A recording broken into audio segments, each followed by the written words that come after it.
Good morning students, welcome to MKH video series. I am Shivani. Today we are going to start a remaining part of the chapter, that is light.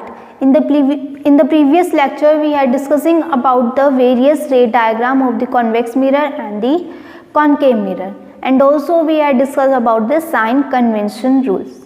On the basis of the sign convention rule we have now discussed about the mirror formula. Okay, so what is the mirror formula? Mirror formula is simply the relation between the F, U and V for the mirror is known as mirror formula. And what is the F? Focal length. And what is the U? Object distance. And what is the V? Image distance. Okay, so हमें उस sign convention को use करके क्या derive करना है? Mirror formula derive करना है. थोड़ी सी भी गलती हो गई अगर आपसे साइन कन्वेंशन में, देन आपका पूरा फॉर्मूला गलत हो जाएगा और जो आप आगे न्यूमेरिकल्स करोगे वो भी आपके गलत होंगे. तो साइन कन्वेंशन को आपको याद रखना है, ठीक है.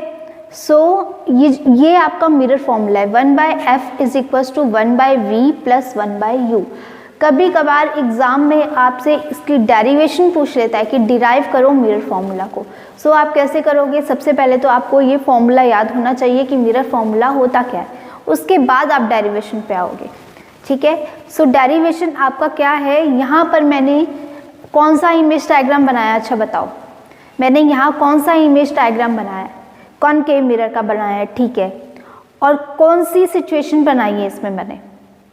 When the object is beyond the C, या फिर सी और इन्फिनिटी के बीच में. कौन सा? दोनों में से कौन सा है? या तो मैं बोल रही हूँ बियॉन्ड सी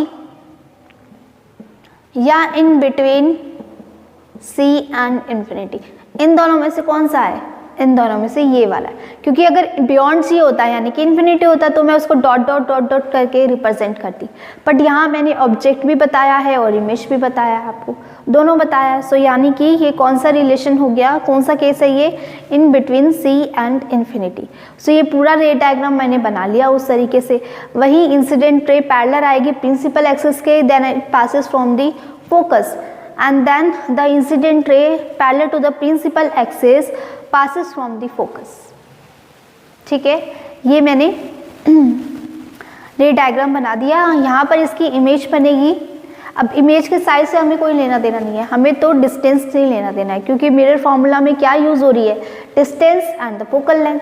सो हमें डिस्टेंस और फोकल लेंथ पर ही कॉन्सेंट्रेट करना है. ओके, सो सबसे पहले क्या करेंगे? Relation is true for the small aperture. इससे पहले जो हमने एक और रिलेशन किया था, that is F is equals to r/2. ये वाला रिलेशन पढ़ा था. उसमें भी हमने क्या लेकर किया था इसको derive? For the small aperture. Small aperture लेकर किया था. वैसे ही इसमें भी हमें क्या लेकर करना है? स्मॉल अपर्चर लेकर करना है. क्योंकि ये जितने भी केसेस हैं, ये जितने भी फॉर्मूलाज हैं, सब के सब किस पर एप्लीकेबल है? फॉर स्मॉल अपर्चर पर. ओके, सो ये आपका क्या है? कॉनकेव मिरर है. और आपका अपर्चर क्या हो गया? जल्दी से बताओ. ये एल और एम. एल और एम को मान लेते हैं हम, चाहे यहाँ एम और एम डैश लिख दो, कुछ भी लिख लो. ये आपका क्या हो गया? अपर्चर. अब अपर्चर स्मॉल होने का मतलब क्या है? ये आपका मिरर है, ठीक है. सपोज करो ये स्फेयर है. इस स्फेयर में से मैंने इतना सा पार्ट कट कर लिया. इतना सा पार्ट करूँगी तो क्या है? बिल्कुल स्ट्रेट लाइन दिख रही है. हाँ दिख रही है. और जब मैं इसको इस तरह से बनाऊंगी तो ये भी स्ट्रेट लाइन होगी. यानी कि अगर मैं इतना सा पार्ट ले रही हूँ इसका, तो ये बिल्कुल स्ट्रेट लाइन है, बिल्कुल स्ट्रेट लाइन दिख रही है. ये इसको बोलते हैं स्मॉल अपर्चर. स्मॉल अपर्चर यानी कि ये जो आपने कर्व्ड बनाया है इस लेंस को, ये कर्व्ड नहीं रह के कैसा है? स्ट्रेट है बिल्कुल. तो अब आपको इसको कैसा अज्यूम करना है? स्ट्रेट अज्यूम करना है, कर्व्ड अज्यूम नहीं करना. ये तो लेबलिंग के लिए मैंने आपको कर्व्ड थोड़ा सा बड़ा बनाते हैं तो ये थोड़ी सी कर्व शेप आ जाती है. बट एक्चुअल में ये कैसा है? स्मॉल अपर्चर है और ये स्ट्रेट लाइन है. लेबलिंग करने के लिए हमने इसको बड़ा दिखा दिया, जूम कर दिया इसको, ठीक है. Relation is true for the small aperture. So OL and OM are assumed to be straight line. So ये जो OL है और ये OM है, इस जूम डायग्राम में तो आपको क्या लग रही है? ये कर्व लाइन लग रही है. बट एक्चुअल में अगर हम स्मॉल अपर्चर की बात कर रहे हैं तो ये जो OL है और OM है, ये एक्चुअल में कैसी है? स्ट्रेट लाइन है. ये O आ गया आपका, ये L और ये M. इस तरह से बिल्कुल आपकी ये क्या है? स्ट्रेट लाइन है. और इस स्ट्रेट लाइन पर आपका रे डायग्राम बन रहा है इस तरह से, बिल्कुल स्ट्रेट लाइन पर। ये बात क्लियर हो गई। नेक्स्ट देखो, अब हमें साइन कन्वेंशन को यूज करके उसकी साइन लगाने हैं, ठीक है। किसके साइन लगाने हैं? U and V and the focal length के। तो सबसे पहले ऑब्जेक्ट डिस्टेंस बताओ कहाँ से लेकर कहाँ तक होगी? O P is our object distance. ये देखो यहीं पर ऑब्जेक्ट रखा है, तो हम कहाँ से चलना स्टार्ट करते हैं? हमेशा पोल से चलना स्टार्ट करते हैं। तो पोल से लेकर हमेशा पोल से लेकर ये ऑब्जेक्ट तक की डिस्टेंस क्या हो जाएगी? ऑब्जेक्ट डिस्टेंस हो जाएगी। और ऑब्जेक्ट डिस्टेंस को हम किससे शो करते हैं? u से। अब बताओ u का साइन कैसा आएगा? नेगेटिव आएगा, पॉजिटिव आएगा? देखो इंसिडेंट रे इस डायरेक्शन में है, इंसिडेंट रे इस डायरेक्शन में है और आप पोल से इधर की तरफ चलना स्टार्ट करो। इधर की तरफ क्यों चलना स्टार्ट किया? बिकॉज आपका जो ऑब्जेक्ट है वो इधर ही रखा हुआ है। तो इंसिडेंट रे इस डायरेक्शन में है, आप पोल से इधर चलना स्टार्ट करो। बताओ अपोजिट डायरेक्शन हो गई? यस। सो अपोजिट डायरेक्शन के लिए हमेशा कौन सा साइन आता है? Negative sign. सो u आपका क्या हो जाएगा? नेगेटिव। तो हम इसको क्या लिख सकते हैं? Minus u। तो OP हमारा क्या आ जाएगा? माइनस u, ठीक है। नेक्स्ट देखो OP डैश, ये क्या है? OP dash. अब OP डैश क्या है आपका? ये रहा OP डैश। ये क्या? P डैश पर आपकी क्या बन रही है? इमेज बन रही है। सो ये जो OP डैश होगा आपका, ये क्या होगा? इमेज डिस्टेंस होगी। और इमेज डिस्टेंस को किससे शो करते हैं? V से शो करते हैं, स्मॉल v से शो करते हैं, ठीक है। अब बताओ ये पॉजिटिव आएगा, नेगेटिव आएगा? अगेन वही देखो, इंसिडेंट रे इस डायरेक्शन में है एंड आप पोल से इधर की तरफ चलना स्टार्ट करो। अगर इधर की तरफ चलना स्टार्ट करते तो वो तो सेम डायरेक्शन हो जाती, लेकिन अभी आप पोल से इधर की तरफ चलोगे क्योंकि इमेज इधर बन रही है। इमेज इधर बनती तो आप इधर की तरफ चलना स्टार्ट करते। सो इंसिडेंट रे इस डायरेक्शन में है, आप पोल से इस डायरेक्शन में चलना स्टार्ट कर रहे हो। तो जब आप पोल से इस डायरेक्शन में जा रहे हो और इंसिडेंट रे इस डायरेक्शन में है, तो यानी कि दोनों अपोजिट डायरेक्शन हो गई। और अपोजिट डायरेक्शन के लिए हम माइनस साइन यूज करते हैं। सो जो हमारा OP डैश आएगा वो भी कैसा आएगा? माइनस v आएगा। नेक्स्ट है फोकल लेंथ। फोकल लेंथ बताओ क्या है? Focus and the distance between the focus and the pole is known as focal length. So O ये रहा, F ये रहा, इसके बीच की डिस्टेंस क्या हो जाएगी? F। ये क्या है? फोकल लेंथ है, ठीक है। अब फोकल लेंथ बताओ मेरे को, पॉजिटिव आएगी, नेगेटिव आएगी? अगेन वही रूल, इंसिडेंट रे इस डायरेक्शन में और जो प्रिंसिपल फोकस है वो इस डायरेक्शन में है। फोकस इधर की तरफ है तो फोकल लेंथ इधर से ही मेजर करेंगे। अगर इधर होता तो हम यहाँ से मेजर करते, बट अभी तो कहाँ है? इधर है फोकस, तो हम यहाँ पोल से इधर की तरफ चलना स्टार्ट करेंगे। इंसिडेंट रे इस डायरेक्शन में है और जो फोकस है वो इधर वाली डायरेक्शन में, दोनों अपोजिट डायरेक्शन हो गया तो नेगेटिव साइन आएगा। सो हमारा फोकस भी कैसा आ गया? नेगेटिव आ गया, फोकल लेंथ नेगेटिव आ गई। नेक्स्ट रेडियस बताओ, रेडियस क्या होती है? The distance between the centre of curvature and the pole is known as radius. अब रेडियस के लिए भी वही बात एप्लीकेबल होगी। इंसिडेंट रे इस डायरेक्शन में है, सेंटर ऑफ कर्वेचर ये रहा, सो पोल से हम इधर की तरफ चलना स्टार्ट करेंगे। अगेन अपोजिट डायरेक्शन हो गई, देन रेडियस भी कैसी आएगी? नेगेटिव आएगी। बात समझ में आ गई? अब नेक्स्ट देखो, अब हमें इसको डिराइव करना है। ये हमने नोटेशन कर दी, साइन नोटेशन कर दी। नेक्स्ट हमें अब डेरिवेशन देखना है। तो डेरिवेशन के लिए आप क्या देखो, PF ये डिस्टेंस आपको निकालनी है। फोकस से लेकर P तक की डिस्टेंस आपको निकालनी है। क्यों निकालनी है? क्योंकि हमें आगे नीड पड़ेगी इसकी, ठीक है। कैसे नीड पड़ेगी हम देखेंगे अभी। सो PF आप निकाल लीजिए। PF कैसे निकालोगे? इतनी डिस्टेंस आपको निकालनी है। सो अगर आप इसमें से इसको माइनस कर दोगे देन आपके पास ये वाली डिस्टेंस आ जाएगी। थोड़ी सी मैथ्स लगाओ यहाँ पर। अगर ये पूरी डिस्टेंस आपको पता है, पूरी डिस्टेंस क्या है? Object distance. ये पूरी यहाँ से लेकर यहाँ तक क्या है? ऑब्जेक्ट की डिस्टेंस है। और यहाँ से लेकर यहाँ तक क्या है? फोकल लेंथ है। सो अगर आप इसमें से पूरे में से इतने को माइनस कर दोगे देन आपके पास ये वाला आ जाएगा। क्या आ जाएगा? PF आ जाएगा। सो मैंने वहाँ पर वही लिखा है, OP minus OF is equals to PF। अब OP की वैल्यू क्या है? ये रही, माइनस U। OF की वैल्यू क्या है? Minus F। सोल्व करो, क्या बन गया? Minus U plus F। ये आपकी किसकी वैल्यू आ गई? पी एफ की वैल्यू आ गई। नेक्स्ट हमें फाइंड आउट करनी है पी डैश एफ। फोकस से लेके हम डिस्टेंस मेजर कर रहे हैं। फोकस से पहले हमने ऑब्जेक्ट की डिस्टेंस मेजर की, अब हम फोकस से इमेज की डिस्टेंस मेजर कर रहे हैं। सो इमेज यहाँ बन रही है पी डैश पॉइंट पे। सो एफ पी डैश अब कैसे निकालोगे? इतनी डिस्टेंस आपकी क्या है? इमेज की डिस्टेंस है, और अगर इतनी डिस्टेंस में से आप इतनी डिस्टेंस माइनस कर दोगे तो आपकी ये वाली आ जाएगी। और इतनी ओ पी डैश आपकी क्या है? इमेज की डिस्टेंस है। ओ एफ अगेन आपका क्या है? फोकल लेंथ है। ओ पी डैश की वैल्यू आपने यहाँ निकाल रखी है -3, ओ एफ की वैल्यू भी आपने निकाल रखी है -f। यहाँ लिख दिया P dash F is equal to O P dash minus O F. Values put करी, आंसर क्या आया? -v + f। ये आ गया। अब हम ट्रायंगल्स को लेते हैं क्योंकि हमें तो प्रूफ करना है। सो हमने ट्रायंगल ले लिया पी क्यू एफ। कौन सा ट्रायंगल लिया है? पी क्यू एफ, ये वाला ट्रायंगल लिया है हमने। सेकेंड टाइम हमने कौन सा ट्रायंगल लिया है? हमने लिया है एम एफ ओ या ओ एम एफ, ये वाला ट्रायंगल।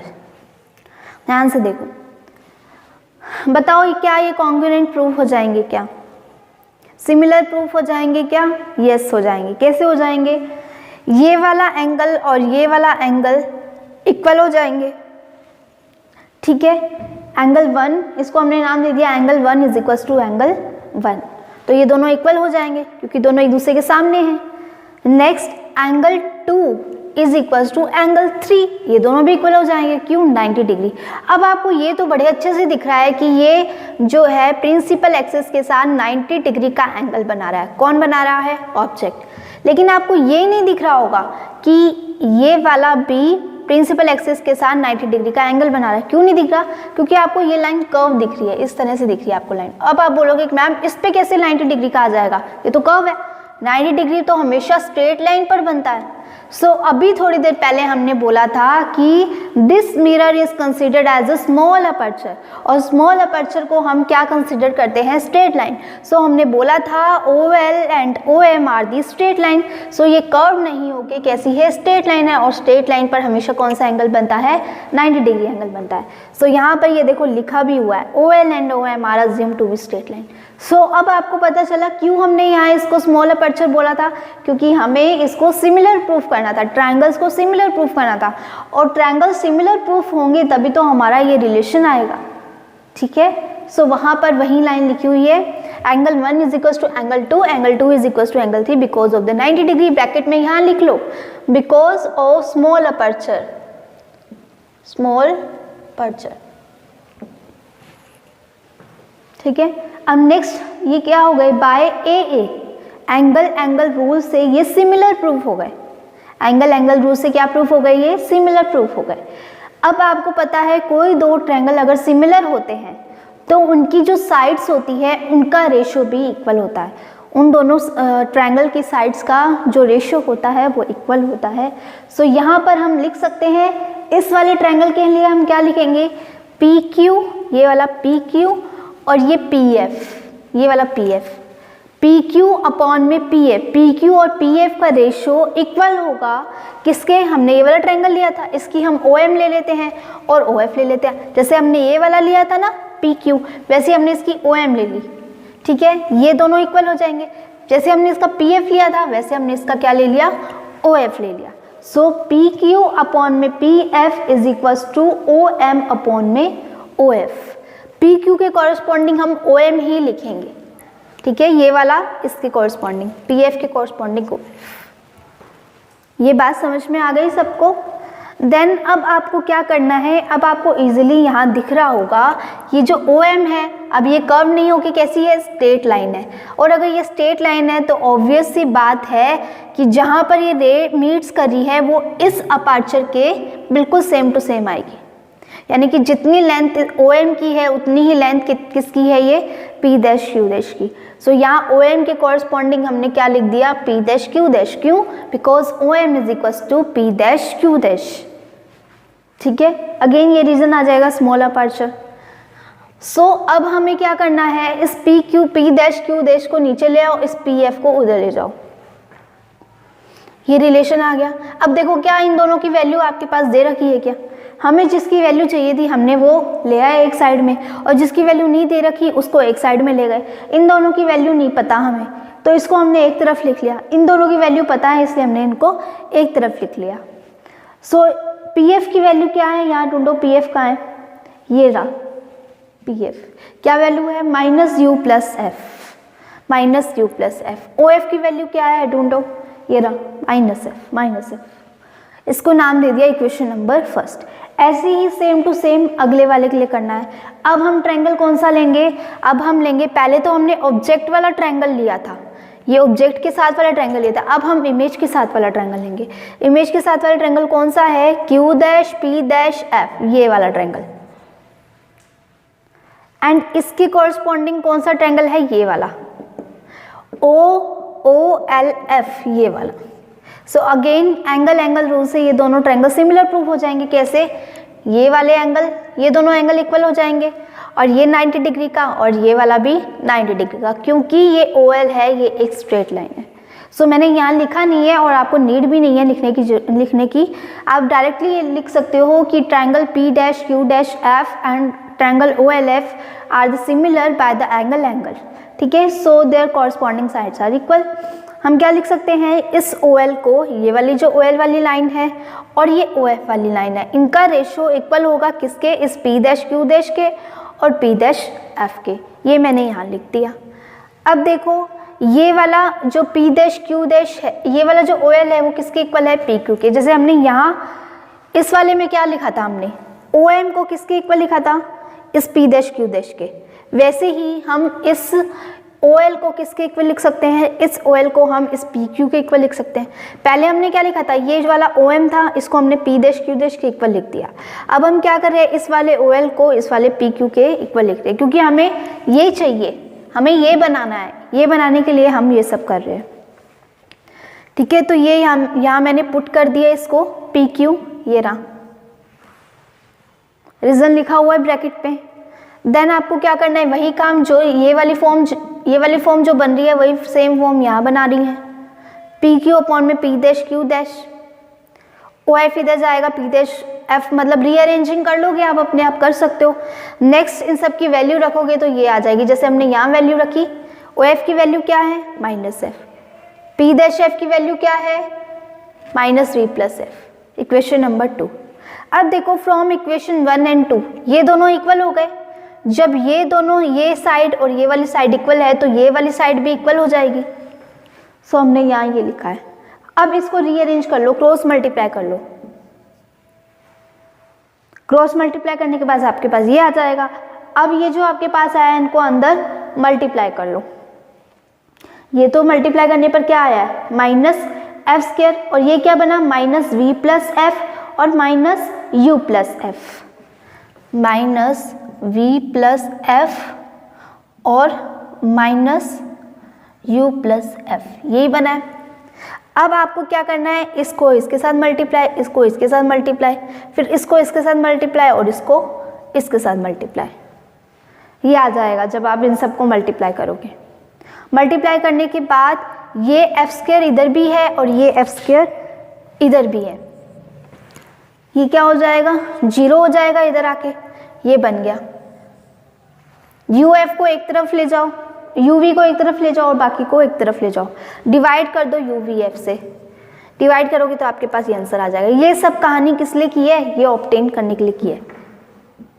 ठीक है, तो इसलिए हमारा ये एक तरह से आपको याद भी रखना है कि इस स्टेप के बाद ये स्टेप होगा, इस स्टेप के बाद ये स्टेप होगा। ठीक है, तभी आपका ये फॉर्मूला डिराइव हो पाएगा। Okay, so this is the mirror formula, that is 1/f is equals to 1/v plus 1/u. Now let's move further. So next topic is magnification. What is the meaning of the magnification? The ratio of height of object and height of image is known as magnification. ये तो इसकी formula वाली definition हो गई, but actual में magnification क्या है? Magnification ही हमें ये बताता है कि कोई इमेज रियल होगी या फिर वर्चुअल होगी, और साथ ही साथ वो हमें इस बारे में भी इंफॉर्मेशन देता है कि इमेज की साइज कैसी होगी, वो लार्ज होगी, स्मॉल होगी या पॉइंट साइज होगी या इक्वल होगी। इसके बारे में भी कौन हमें इंफॉर्मेशन देता है? मैग्निफिकेशन।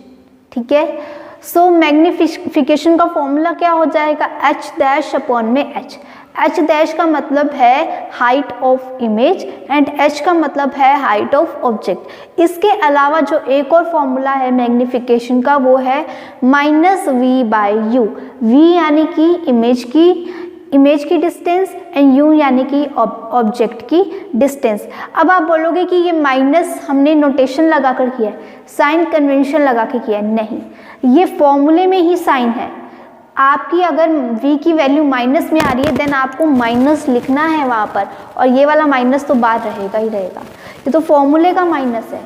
ठीक है, सो ये बात आपको याद रखनी है। अगर आपसे बोलता है कि मैग्निफिकेशन निकालो और आपको हाइट दे रखी है तो आप ये वाला फॉर्मूला लगाओगे, और अगर आपको ऑब्जेक्ट की डिस्टेंस और इमेज की डिस्टेंस दे रखी है देन आपको बोल रहा है कि find out the magnification, then आप ये वाला फॉर्मूला लगाओगे। Next topic is magnification. Magnification का मतलब क्या होता है? मैग्निफिकेशन ही हमें ये इंफॉर्मेशन देता है कि कोई इमेज रियल होगी या फिर वर्चुअल होगी। इसके अलावा हमें ये भी इंफॉर्मेशन देता है कि किसी इमेज का साइज बड़ा होगा, लार्जर होगा, या फिर स्मॉलर होगा, या फिर इक्वल होगा ऑब्जेक्ट के साइज के। इस बारे में कौन इंफॉर्मेशन देता है? मैग्निफिकेशन। सो मैग्निफिकेशन की फॉर्मूला वाली डेफिनेशन क्या हो जाएगी? Ratio of height of object and the height of image is known as magnification, यानी कि h डैश अपॉन में h डैश क्या है? हाइट ऑफ इमेज, और h क्या है? Height of object. और हम इसका सेकंड फॉर्मूला भी ये है m is equals to -v/u। अब ये जो माइनस लिखा है ये साइन कन्वेंशन से नहीं आया, ये फॉर्मूले के अंदर पहले से ही लगा हुआ है। ठीक है, तो आप पहले v की वैल्यू साइन कन्वेंशन से निकालोगे देन ये माइनस तो बाहर रहेगा ही रहेगा। सपोज v की वैल्यू माइनस में आ रही है तो यहाँ माइनस की वैल्यू तो लिखोगे ही, और ये वाला माइनस भी बाहर रहेगा। ठीक है, अगर आपको बोलता है कि हाइट ऑफ इमेज ये है, हाइट ऑफ ऑब्जेक्ट ये है, देन आप ये वाला फॉर्मूला लगाओगे। अगर आपको बोलता है, अगर आपको ये बोल रहा है कि इमेज डिस्टेंस इतनी है, ऑब्जेक्ट डिस्टेंस इतनी है, then find out the magnification, then आप ये वाला फॉर्मूला लगाओगे। ठीक है, अब ये देखो सपोज करो मैग्निफिकेशन की वैल्यू आ गई -1.2। सो ये जो माइनस साइन है, इधर माइनस आ जाए या प्लस आ जाए, सो ये जो साइन है, इन साइन का क्या मतलब है? अगर मैग्निफिकेशन की वैल्यू माइनस में आती है इसका मतलब जो इमेज होगी वो कैसी होगी? रियल होगी। अगर मैग्निफिकेशन की वैल्यू पॉजिटिव में आती है then the image is virtual. ये तो हो गया साइन के बारे में। नेक्स्ट आता है मैग्नीट्यूड के बारे में।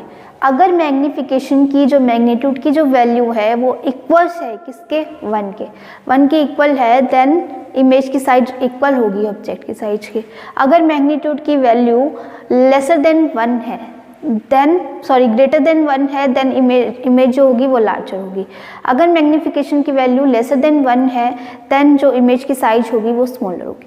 तो ये बात आपको समझ में आ गई। अब हम एक एग्जांपल लेकर समझते हैं। A shaving mirror is 20 cm from the face of the person. If focal length of the shaving mirror is 80 cm, then find the distance of image from the mirror and magnitude of mirror. हमें क्या निकालना है? Magnification निकालना है और mirror की image की distance निकालनी है। सो हमें v निकालना है और m निकालना है। हमें क्या दे रखा है? हमें दे रखा है u और f। बताओ u कितना दे रखा है? u दे रखा है 20 सेंटीमीटर, क्योंकि वो बोल रहा है कि पर्सन का फेस है वो किसी मिरर से कितनी दूर है? 20 सेंटीमीटर। तो ऑब्वियस सी बात है ये क्या हो जाएगी? ऑब्जेक्ट डिस्टेंस हो जाएगी। 20 centimetre is object distance. Focal length कितनी दे रखी है? 80 सेंटीमीटर। अभी हमने साइन कन्वेंशन यूज़ किए, अब हमें क्या यूज़ करना है? साइन देखने हैं कि इनमें कौन से साइन आएंगे। तो सबसे पहले मुझे बताओ कि कौन से मिरर की बात कर रहा है। शेविंग मिरर हम किस में यूज़ करते हैं? शेविंग मिरर हम यूज़ करते हैं कॉनकेव मिरर में। कॉनकेव मिरर में, शेविंग मिरर में कौन सा मिरर यूज़ होता है? Concave mirror. ऐसा ही होता है। इसकी फोकस और सेंटर ऑफ कर्वेचर कहाँ होते हैं? आगे की साइड में होते हैं। यहाँ फोकस होता है और यहाँ सेंटर ऑफ कर्वेचर होता है। इंसिडेंट रे इस डायरेक्शन में होती है और ऑब्जेक्ट जो होता है वो हमेशा इधर की साइड ही रखते हैं। क्या आप पीछे की साइड रखते हो ऑब्जेक्ट? नहीं रखते, हमेशा आगे की साइड ही ऑब्जेक्ट रखते हैं। ठीक है, अब ये बोल रहा है, अब बताओ मुझे कि यहाँ पर फोकल लेंथ पॉजिटिव आएगी नेगेटिव आएगी? ये आपका पोल है। पोल से आप इधर की तरफ चलोगे या इधर की तरफ चलोगे, फोकस इधर है तो इधर की तरफ ही चलोगे। सो आपने पोल से इधर की तरफ चलना स्टार्ट किया, इस डायरेक्शन में चले और इंसिडेंट रे की डायरेक्शन ये है, दोनों अपोजिट हो गई, तो फोकल लेंथ कैसी हो जाएगी, नेगेटिव हो जाएगी। ठीक है, फोकल लेंथ आ गई आपकी नेगेटिव में। नेक्स्ट देखो, अब आपको u की वैल्यू देखनी है, पॉजिटिव में आएगी नेगेटिव में आएगी। ऑब्जेक्ट ये रहा, ऑब्जेक्ट की डिस्टेंस आप यहाँ से चलना स्टार्ट करोगे, यहाँ से चलना स्टार्ट करोगे तो ये वाली डायरेक्शन आएगी, इंसिडेंट रे की डायरेक्शन ये है, दोनों अपोजिट है यानी कि u भी नेगेटिव। अब ये इसमें पुट कर दो, f is equal to -80 centimetre, u is equal to -20 centimetre, v निकालना है, मैग्निफिकेशन निकालना है। फॉर्मूला क्या होता है, mirror formula 1/f is equal to 1/v plus 1/u। यहाँ से 1/v को सेपरेट कर लो और जिसको निकालना है उसको सेपरेट कर लो। सो वैल्यूज रखोगे आप 1/f और 1/u की, ये आ जाएगी, ये माइनस हो ये माइनस मिलकर क्या बन गए, प्लस बन जाएंगे, -1/80 प्लस 1/20। एलसीएम लोगे, क्या आएगा एलसीएम, 80 आएगा एलसीएम। सबको फाइंड करना आता है एलसीएम, आंसर ये आ जाएगा 3/80 आ जाएगा। और v निकालना है, ये तो 1/v की वैल्यू है, हमें v की वैल्यू चाहिए तो v की वैल्यू क्या आ जाएगी, इसको रिवर्स कर दो, 80/3 है, v की वैल्यू आ जाएगी। और किस में आई है, प्लस में आई है। इसके साथ आप कोई भी छेड़खानी नहीं करोगे, कहीं आप करो कि v की वैल्यू आप नेगेटिव आ रही है तो आप नेगेटिव साइन लगा दो, नहीं, इसका जो साइन आएगा वही आपको बता देगा कि इमेज रियल है, इमेज की डिस्टेंस कितनी होगी, पॉजिटिव होगी नेगेटिव होगी। सो अभी ये कितनी आई है, पॉजिटिव में आई है। मैग्निफिकेशन की वैल्यू निकालनी है -v/u, ये फॉर्मूला होता है, क्योंकि हमें हाइट तो दे नहीं रखी तो हम यही वाला फॉर्मूला लगाएंगे, -v/u। माइनस लगा दिया, v की वैल्यू कितनी है 80/3 प्लस 80/3, u की वैल्यू कितनी है -20, सॉल्व करोगे 1.33 आ गया। और किस में आया, प्लस में। प्लस का मतलब इमेज कैसी है, वर्चुअल है, ठीक है, वर्चुअल इमेज है। 1.33 यानी कि 1 से बड़ी है, यानी कि साइज भी लार्जर है। सो ये हमें मैग्निफिकेशन से क्या मिल गई, हमें सारी इंफॉर्मेशन मिल गई। ओके, सो इसी तरह से आपके बुक में बहुत सारे क्वेश्चन दे रखे हैं, आपसे इजीली सॉल्व हो जाएंगे, देखते ही सॉल्व हो जाएंगे, बिल्कुल भी हार्ड नहीं है। जैसे हमने ये किया है सारे ऐसे होंगे। Okay, now let's move further. Next topic is refraction. Refraction क्या होता है, देखो मैं यहाँ पे रिफ्रैक्शन बोल रही हूँ, रिफ्लेक्शन नहीं बोल रही, ठीक है। Change in the direction of the light ray when it travel from one medium to another medium is known as reflection of the light. यानी कि जब लाइट एक मीडियम से दूसरे मीडियम में ट्रेवल कर रही है तो उसको हम क्या कहेंगे, रिफ्रैक्शन कहेंगे। एक मीडियम से दूसरे मीडियम का मतलब क्या है, सपोज करो लाइट है, लाइट की स्पीड सबसे ज़्यादा किस में होती है, वैक्यूम में होती है, और वैक्यूम में स्पीड कितनी होती है 3 × 10⁸ मीटर पर सेकेंड, इतनी होती है किसमें, वैक्यूम में। और एयर में इससे थोड़ी सी कम होती है, ज़्यादा डिफरेंस नहीं आता, थोड़ी सी कम होती है। सो अगर कोई लाइट है वो वैक्यूम से एयर में जा रही है, यानी कि वो एक मीडियम से दूसरे मीडियम में जा रही है, वैक्यूम से एयर में जा रही है, सो इसको हम क्या कहते हैं, रिफ्रैक्शन बोलते हैं। Medium is known as refraction, ठीक है। अब जब ये एक मीडियम से दूसरे मीडियम में जाती है तब इसमें चेंजेस आते हैं, किस में चेंजेस आते हैं, इसकी वेलोसिटी में चेंजेस आते हैं। जैसे वैक्यूम से एयर में गई तो वैक्यूम से एयर में जाने के बाद इसकी वेलोसिटी थोड़ी सी कम हो गई, 2.9 समथिंग मान लो, तो ये क्या हो गई, वेलोसिटी कम हो गई। सो अब मैं कह रही हूँ कि एयर से ये वाटर में जा रही है, अगेन ये अपने मीडियम को क्या कर रही है, चेंज कर रही है लाइट। सो वाटर जो होता है बहुत डेंस मीडियम होता है, तो उसमें तो और भी कम होगी वेलोसिटी, एयर से भी कम होगी, ठीक है। सो इसको हम कहते हैं, जब लाइट है वो एक मीडियम से दूसरे मीडियम में जाती है तो इसकी वेलोसिटी में चेंज आता है, और इसी को हम रिफ्रैक्शन बोलते हैं। अब मैं एक वर्ड बोल रही हूँ, डेंस और रेयर। तो ये डेंस और रेयर का मतलब क्या होता है, जिसमें लाइट की स्पीड सबसे ज़्यादा होती है उसको हम बोलते हैं रेयर मीडियम, उसको हम क्या बोलते हैं, rare medium. In which speed of light is maximum, उसको हम क्या बोलेंगे, रेयर मीडियम। और जिसमें स्पीड ऑफ लाइट मिनिमम कम हो जाती है, speed of light is minimum या डिक्रीज बोल सकते हैं हम, is known as dense medium. So पता चला रेयर मीडियम क्या है, जिसमें सबसे ज़्यादा लाइट की वेलोसिटी रहती है उसको हम रेयर मीडियम बोलते हैं, और जिसमें सबसे कम रहती है, मतलब जिसमें डिक्रीज हो जाती है जिस मीडियम में जाकर लाइट की वेलोसिटी, उसको हम डेंस मीडियम कहते हैं। सो एयर होता है वो रेयर मीडियम होता है, और जो वाटर होता है वो डेंस मीडियम होता है। हमने एयर और वाटर को डेंस मीडियम क्यों बोला, क्योंकि एयर से जब लाइट वाटर मीडियम में जाती है तो लाइट की वेलोसिटी क्या हो जाती है, डिक्रीज हो जाती है, क्योंकि एयर कैसा है, रेयर मीडियम है और वाटर है डेंस मीडियम।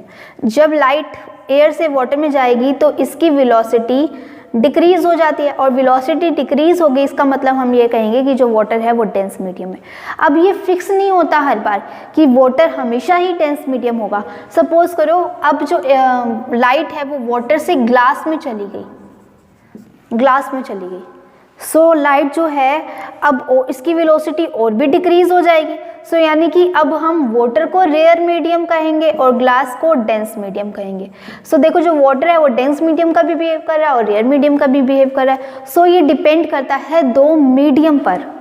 किस पे डिपेंड करता है, दो मीडियम पर। हम इसको सिर्फ एक को ये नहीं बोलेंगे कि ये डेंस मीडियम है तो हमेशा ही डेंस मीडियम रहेगा। अभी हमने देखा जब लाइट एयर से वाटर में जा रही थी तो वेलोसिटी इसकी डिक्रीज हो रही थी क्योंकि वाटर डेंस मीडियम था। अब जब लाइट है वो वाटर से ग्लास में जा रही है तो वेलोसिटी और डिक्रीज हो रही है, जितनी वाटर में थी वेलोसिटी उससे भी कम हो रही है। सो यानी कि अब कौन काम कर रहा है, डेंस का ग्लास काम कर रहा है डेंस मीडियम का, और वाटर काम कर रहा है रेयर मीडियम का। सो इसलिए हम ये नहीं कह सकते कभी भी कि वाटर है वो रेयर और रेयर का हमेशा डेंस का ही काम करेगा, वो रेयर का भी काम करता है। डिपेंड करता है उसके साथ मीडियम कौन सा, एयर मीडियम है, ग्लास मीडियम है, वैक्यूम मीडियम है, कोई और मीडियम है। ठीक है, सो ये डिपेंड करता है। ऐसी एयर की बात करते हैं हम, एयर हमेशा ही रेयर नहीं होती, हो सकता है वो डेंस भी हो जाए। सो ये सब डिपेंड करता है दोनों मीडियम पर। अब गिलास हर टाइम डेंस नहीं होगा, ये डिपेंड करेगा किसके साथ कौन सा मीडियम आ रहा है। अगर वाटर आ रहा है तो ये डेंस है, अगर कोई और मीडियम आ रहा है तो ये रेयर का काम कर सकता है। ठीक है, सो हम कहने का मतलब यही था, कोई भी जो मीडियम है वो रेयर या डेंस कब होगा वो डिपेंड करेगा उसके मीडियम पर। अब देखो ये मैंने यहाँ डायग्राम बना रखे हैं और डायग्राम से आपको रिफ्लेक्शन समझाने की कोशिश की है। क्या है, ये आपका बाउंड्री है, ये एयर है और ये वाटर हमने ले लिया। ठीक है, जब और ये क्या है आपकी नॉर्मल है, ये जो डॉटेड लाइन बनाई है ये क्या है, नॉर्मल है। ये इंसिडेंट रे है। जब इंसिडेंट रे आई, हमने कोई भी लाइट जब हमने एयर से डेंस मीडियम में गई, एयर से वाटर में गई, देन इसकी वेलोसिटी कम हो गई। वेलोसिटी कम हो गई, सपोज करो इंसिडेंट रे इस तरह से आई है, इस तरह से आने के बाद वो ना नॉर्मल की तरफ थोड़ी सी झुक गई। देखो जानी तो ये ऐसे चाहिए थी, लॉज ऑफ रिफ्लेक्शन के अकॉर्डिंग क्या था, angle lies equal to angle r, ये होना चाहिए था। जानी तो स्ट्रेट जानी चाहिए थी, ये जो लाइट है ये स्ट्रेट निकलनी चाहिए थी, बट ये स्ट्रेट नहीं निकल के बेंट हो जाती है नॉर्मल की तरफ। और ये बेंट क्यों हुई, इसका रीजन है कि इसकी वेलोसिटी डिक्रीज हो गई, वेलोसिटी डिक्रीज हो गई। अब अगर इसकी वेलोसिटी डिक्रीज हो गई तो हम ये कहेंगे कि जो एयर है वो कैसा मीडियम है, रेयर मीडियम है, और जो वाटर है वो डेंस मीडियम है। डेंस मीडियम क्यों बोला अब हमने यहाँ वाटर को, क्योंकि जैसे ही लाइट एयर से वाटर में गई वैसे ही उसकी वेलोसिटी डिक्रीज हो गई, और वेलोसिटी डिक्रीज होने की वजह से नॉर्मल की तरफ बेंड हो गई, और नॉर्मल की तरफ बेंड हो गई, इसका मतलब वाटर कैसा है, डेंस मीडियम है। तो हम यहाँ ये लिख सकते हैं V1 is greater than V2। V1 किसकी वेलोसिटी है, एयर की, V2 किसकी वेलोसिटी है, वाटर की। सो V1 यानी कि एयर की वेलोसिटी ज़्यादा है किससे, वाटर की वेलोसिटी से। सो हम यहाँ पर वाटर को डेंस मीडियम कह रहे हैं और एयर को रेयर मीडियम कह रहे हैं। और जैसे ही इंसिडेंट रे वाटर मीडियम में एंटर करेगी वैसे ही नॉर्मल की तरफ बेंट हो जाएगी क्योंकि इसकी वेलोसिटी डिक्रीज हो गई। ये नॉर्मल है, ये रिफ्लेक्टेड रे है, ये इंसिडेंट रे है। ये डॉटेड लाइन को दिखाने का मतलब है कि ये जानी तो ऐसी स्ट्रेट लाइन जानी चाहिए थी लेकिन ये बेंट हो गई। तो ये आपका हो गया। अब मैं केस को उल्टा कर रही हूँ, यानी कि अब जो ऊपर है लाइट है वो वाटर से एयर में जा रही है। लाइट किससे किस में जा रही है, वाटर से। पहले किस में गई थी, एयर टू वाटर गई थी, एयर टू वाटर बोल दें या फिर रेयर टू डेंस बोल दें, रेयर टू डेंस मीडियम में गई थी। अब जो लाइट है वो किससे किस में जा रही है, वाटर से एयर में जा रही है, या हम ये बोल दें कि जो लाइट है वो dense medium to rare medium जा रही है। इसमें कहाँ से कहाँ गई थी, रेयर टू डेंस, इसमें कहाँ से कहाँ जा रही है, डेंस टू रेयर। ठीक है, अब देखो ये इंसिडेंट रे आई वाटर से, ठीक है, अब जानी तो ये स्ट्रेट लाइन जानी चाहिए थी, आप इसको स्केल से बनाना अच्छे से, ठीक है, जानी तो स्ट्रेट चाहिए थी, बट ये इस नॉर्मल से अवे हो गई।